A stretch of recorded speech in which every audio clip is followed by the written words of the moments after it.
जगदंबा, जगदंबा, कुठे गेली होतीस तू?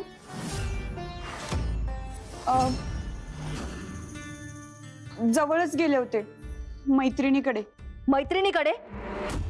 खरं बोल जगदंबा, मला खरं खरं उत्तर हवंय तुझ्याकडून. मी बघितलंय तुला, गावात नव्हतीस तू. आई, तू माझ्या मागे आली होतीस? ते तुला काय करायचंय? तू आधी उत्तर दे. गावात नव्हतीस तू, कुठं गेली होती आणि कशाला गेली होतीस? खरं खरं सांग, नाहीतर गाठ माझ्याशी हाय. गेले होते गावाबाहेर, एक काम होतं माझं. कसलं काम? मला समजलंच पाहिजे. सांगितलं ना काम होतं म्हणून. सगळ्या गोष्टी सांगितल्याच पाहिजेत का? मी तुला न सांगता घराबाहेर गेले, हे चुकलं माझं. झालं समाधान? पण अशी का वागतेस तू? का मला न सांगता निघून गेली होतीस? कुठं बी जायचं, काय बी करायचं?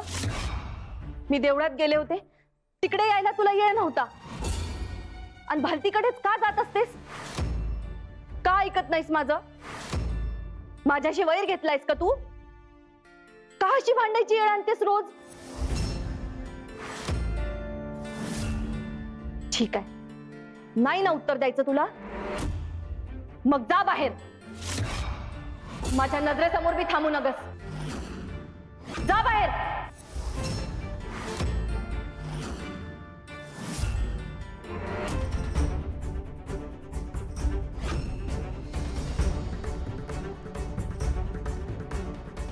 ही पोरगी असं ऐकणार नाही, पण मला हिला असं मोकळं सोडून पण चालणार नाही.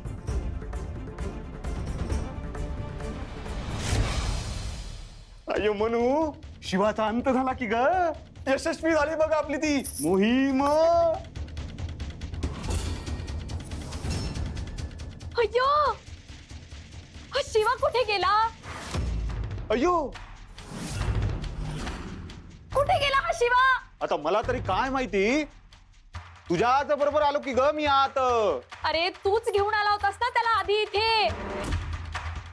मग आता कुठे गेला तो? आणि तो संपला, शिवा मेला म्हणून तू आला होतास की बाहेर नाचत? अरे आता तो कुठे गेला असेल? आता त्याला कुठं आणि कसं शोधायचं म्हणते मी. अयो मनू, तो खरंच मेला नसेल तर आपला मृत्यू निश्चित आहे बघ. असुर नरेश महिपतींच्या हातून म्हणतो मी.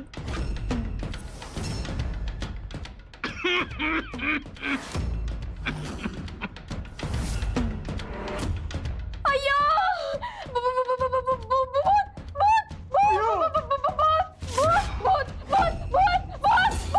अयो अयो.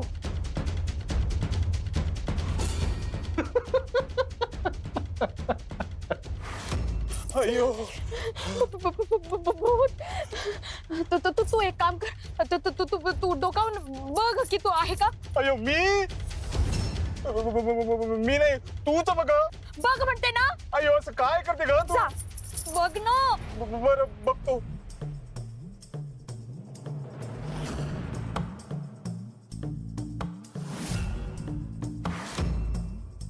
अयो, हा काय इथेच पडला की ग तो? अयो, भास झाला की ग आपल्याला. अरे असं कसं होईल? भास कसा होईल म्हणते मी. अयो, असं काय करतेस ग तू? अयो, खरंच झाला की ग आपल्याला भास. म्हणू उगाच भांडलो बघ तुझ्याशी. अयो म्हणू, अयो थांब की ग. अयो ऐकून तर घे माझं म्हणतो मी. अयो तुला भास झाला बघ. अयो तो तिथेच आहे बघ, तो आत. अयो ऐकून तर घे माझं. अरे गप्पा बस की रे. अयो अयो, मी स्वतः पाहिलं होतं त्याला केळी खाताना. ते खात्री करून घ्यायला पाहिजे बघा. अयो अयो, जा. केव्हापासून सांगतोय बघा, भास झालाय, भास झालाय. घुसतच नाही बघ हिच्या डोक्यात.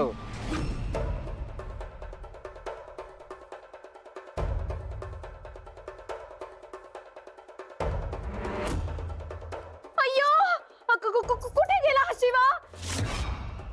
नभाजी इकडे. अरे शिवा नाही की रे तिथे. अयो, अयो अयो काय ग तुझं ते नेहमी सारखं तिथेच असेल की आता डोकं की फिरलं का काय तुझं? अरे नाही रे, तू बघ ये, तू आपली बघ की रे अयो तू. काय बोलते काय नेहमी तू? हा काय इथेच पडलाय बघ तो. अय्यो, अरे मी आताच बघितलं रे, नव्हता तो तिथे. उच्च सारखं काहीतरी बोलू नको चल. हा असं झालं बघ तुला तो.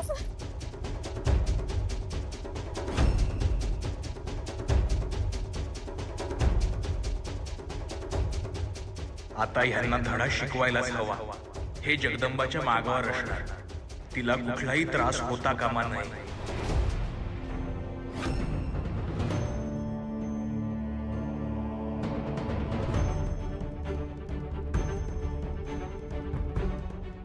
देवी आई, मला माझ्या लेकीची काळजी वाटते ग. तिच्या पुढच्या आयुष्याबद्दल जे बी काही कळलं आहे त्याकडे मी दुर्लक्ष करू शकत नाही. तिच्या डोसक्यातलं महादेवांचं खूप काढायलाच हवं आणि त्यासाठी मी कुठला बी मार्ग निवडायला मागे पुढे पाहणार नाही. देवी आई, माझ्या या प्रयत्नात मला यश मिळू दे.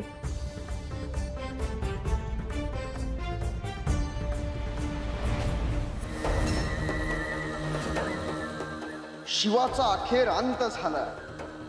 माझ्या मार्गातला एक काटा दूर झाला. मी एक पायरी पुढे गेलो. मात्र यापुढची वाटचाल ठरवण्यासाठी असुर नरेश महिषासुरांना भेटणं अत्यंत आवश्यक आहे.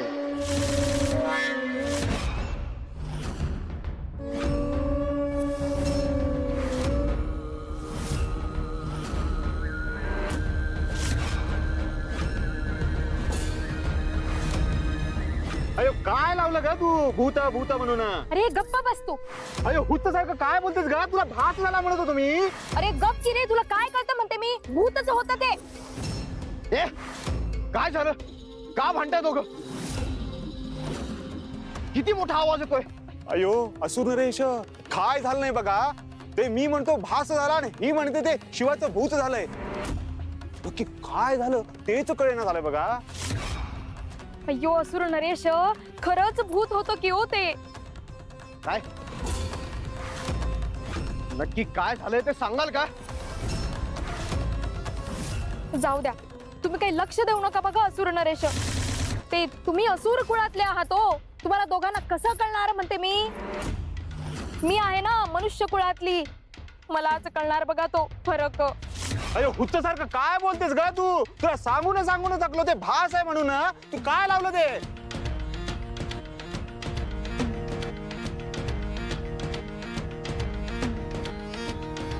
हे म्हणतात तसं काही खरंच घडलं नसेल ना? तो शिवा खरंच जिवंत असेल? काही सांगता येत नाही. त्यानं ज्या पद्धतीनं घाणा ओढला, मला कुस्तीत मात देण्याचा प्रयत्न केला, त्यावरून त्याच्याकडे काहीतरी शक्ती आहे हे नक्की. मी एकदा प्रयत्न करतो. एकदा खरंच खात्री करून घ्यायला हवी. हा खेळ सोपा नाहीये, पण मी असुर नरेश आहे. शिवा जिवंत असला तर मी त्याला संपवल्याशिवाय राहणार नाही. नंदी प्रभू, ती मनू आणि तो नभाजी दोघेही अतिशय मूर्ख आहेत. त्याबद्दल आता माझी खात्रीच पटली आहे. हे मूर्ख असणं आपल्यासाठी लाभदायकच आहे नंदी. ते कसं काय प्रभू? आपल्याला त्यांच्या मूर्खपणाचा फायदा घेऊन त्यांच्या मार्फत महिपतीचा डाव उधळता येईल. जगदंबाला सुरक्षित ठेवणं हे माझं कर्तव्य आहे. पण या मानवी रूपामुळे मला काही वेळा मर्यादा येतात. आजही तसंच घडलं. म्हणूनच मला अग्नीचा सामना करणे क्रमप्राप्त होते. पण प्रभू, तुमच्या या मानवी मर्यादा देखील असामान्य शक्तीच्या पलीकडील आहेत. हो, पण महिपती हा महिषासुराचा अंश आहे हे विसरून चालणार नाही. त्याने कित्येक अस्त्रे साक्षात महादेवांकडून मिळवली आहेत. त्या अस्त्रांना आव्हान म्हणजे साक्षात महादेवांनाच आव्हान दिल्यासारखे आहे. महिपतीला आता नक्कीच धडा मिळाला असेल. हो, पण तो नक्कीच शांत बसणार नाही.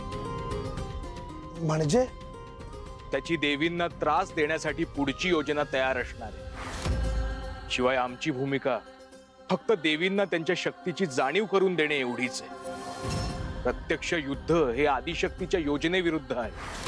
जगदंबाला तिच्यामधील तुळजाईच्या अस्तित्वाची जाणीव होईपर्यंत आम्हाला तिच्यासोबत असणे गरजेचे आहे. देवी, तुमच्या या कार्यात आम्ही सदैव कोणत्याही अंशरूपात तुमच्या सोबत असू. हा दिलेला शब्द आम्ही सदैव पाळू.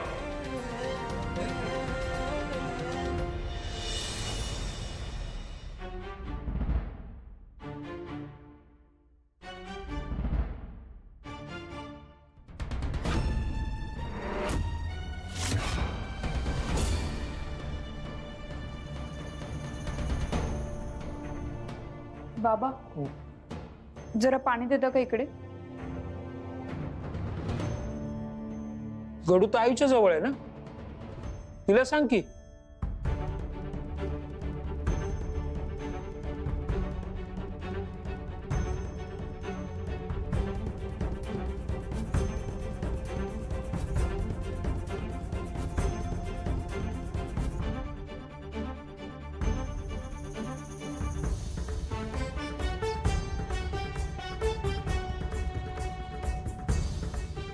अगं जरा भाजी देता का इकडे? जगदंबाला सांग की.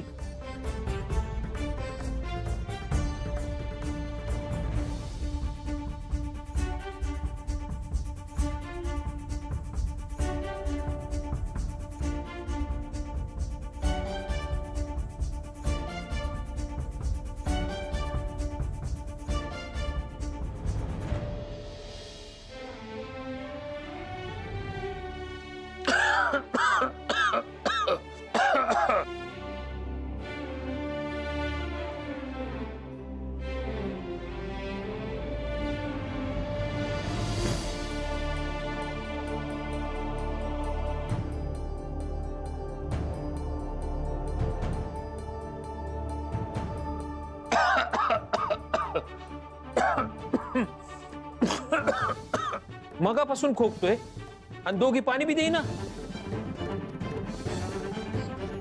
काय गंगाई,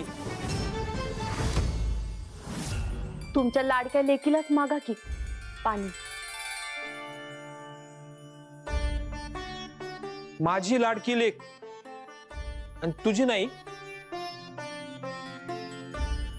लेकीला जर मी आई वाटली असती तर तिच्या काळजीपोटी सांगितलेल्या गोष्टी ऐकल्या असत्या तिनं.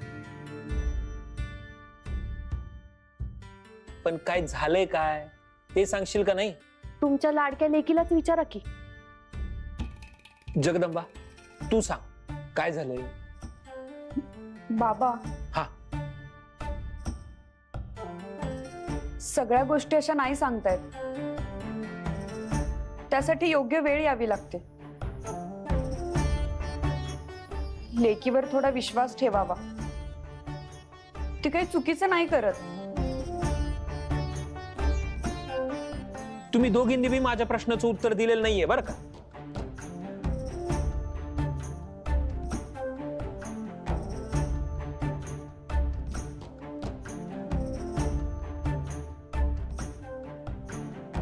जगदंबा असा हट्टीपणा करू नये. तू लहानपणापासूनच हट्टी आहेस बर का, पण असा सारखा सारखा हट्ट करणं चांगलं नाही. आई बाबांपासून काही लपवून ठेवू नये.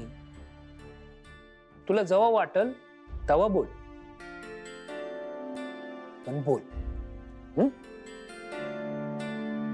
आणि काय बी झालं तरी जेवणावर राग काढायचा नाही. हा.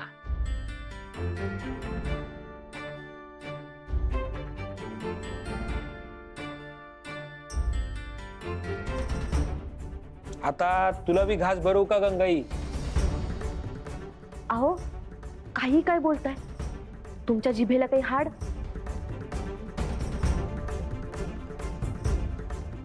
आता कशी हसलीस अशीच हसत राहा. आणि तू पण माझी बी तेच इच्छा असते, पण भविष्याची काळजी वाटते आणि मग माझं हसू मावळतं. जगदंबा, तुझ्या चेहऱ्यावर कायम असंच हसू राहावं असंच वाटतं ग मला.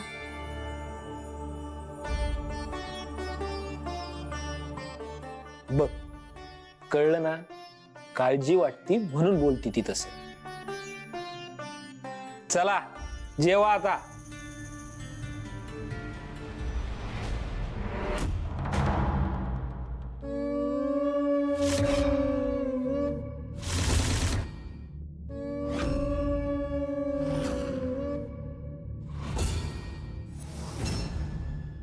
महिपती, ए महिपती,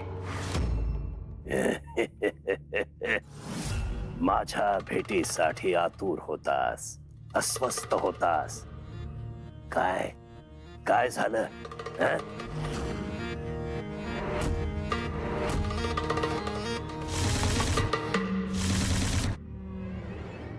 असुर नरेश, हा खेळ पुरे झाला आता. कंटाळलास?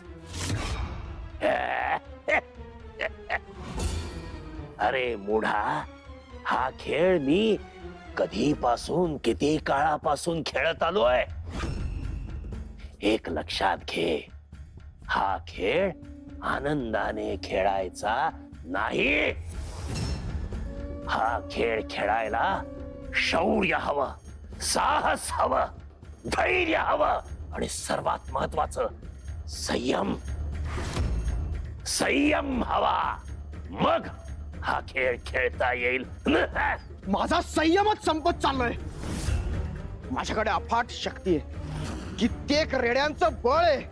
तुमच्यातली सगळी शक्ती तुम्ही मला दिली आहे. मग मी कशासाठी हार मानू? मी कशाला संयम ठेवू? हं? संपला संयम? मग आता काय काय करायचा विचार आहे? मला असं वाटतं आत्ताच्या आत्ता असुर सेना इथे आणावी. सगळं गाव, सगळा परिसर उद्ध्वस्त करून टाकावा. तुम्हाला जगदंबाच हवी आहे ना? ती इथेच आहे, काही पावलांच्या अंतरावर. तिला उचलून घेऊन जावं आणि एकदाच संपून टाकावा हा खेळ. हो बर, आणि मग काय होईल? त्याने हा पाठलाग तरी कायमचा संपेल. मला असं वाटलं होतं की मी गावात येऊन जगदंबाला अधीन करीन आणि परत घेऊन येईन, पण अजून ते घडतच नाहीये.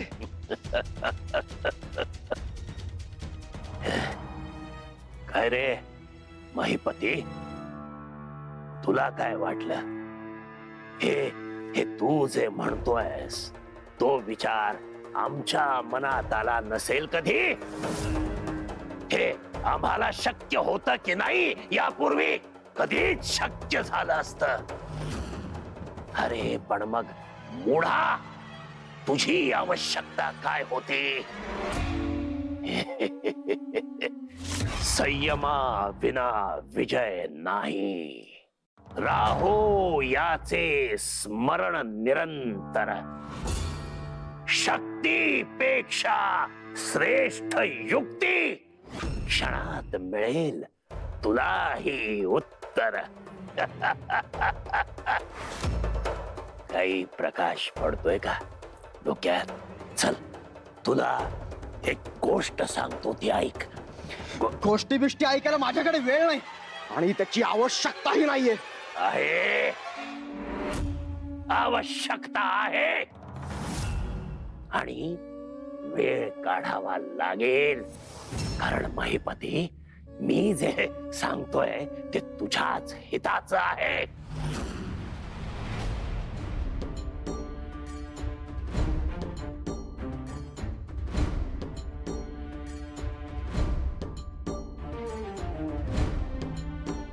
गंगाई, काय ग, कसला विचार करतीस? अगं आता झालं ना, मिटलं ना तुमचं भांडण, मग कशाला विचार करतीस? झोपाय चल बरं. आणि तुम्ही दोघी असं भांडत जाऊ नका बरं. तुम्ही दोघी भांडल्या ना का समध्या घरावर उदास कळा येते बघ. मला बी भांडायची हौस नसते हो.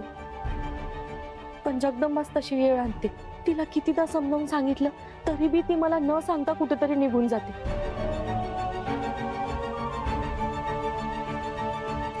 आता मगाशी मी तिच्या समोर ही गोष्ट बोलली नाही, पण आज बी ती मला न सांगता कुठेतरी निघून गेली होती. मी तिचा पाठलाग केला तेव्हा ती गावाबाहेरच्या गुहेपाशी दिसली मला. काय सांगतेस? वय,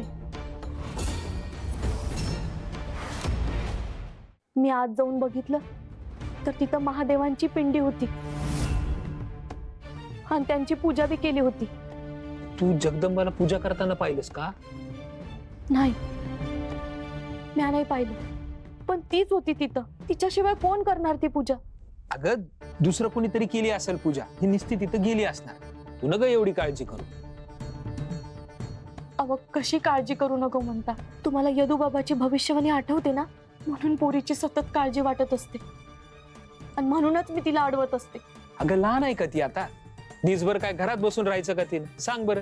बाहेर जाऊ दे की, पण देवळात जाऊ दे, ओळखीच्या माणसांकडे जाऊ दे, पण सांगून जावं आणि येण्यात घरी परत यावं, एवढंच म्हणते मी. अगं मोठी झाली ती आता, लहान नाही. लहान असताना बी कितीतरी मोठमोठ्या गोष्टी तिनं केल्या आहेत. देवी आईचा आशीर्वाद आहे तिच्या पाठीशी. आणि आपण हरेक वेळेला तिला अडवत राहिलो असतो तर गावावरची संकट दूर झाली असती का? तवा इथून पुढं तू तिला असं घरातच बसून राहा म्हणून अडवत जाऊ नकोस. ते काही नाही.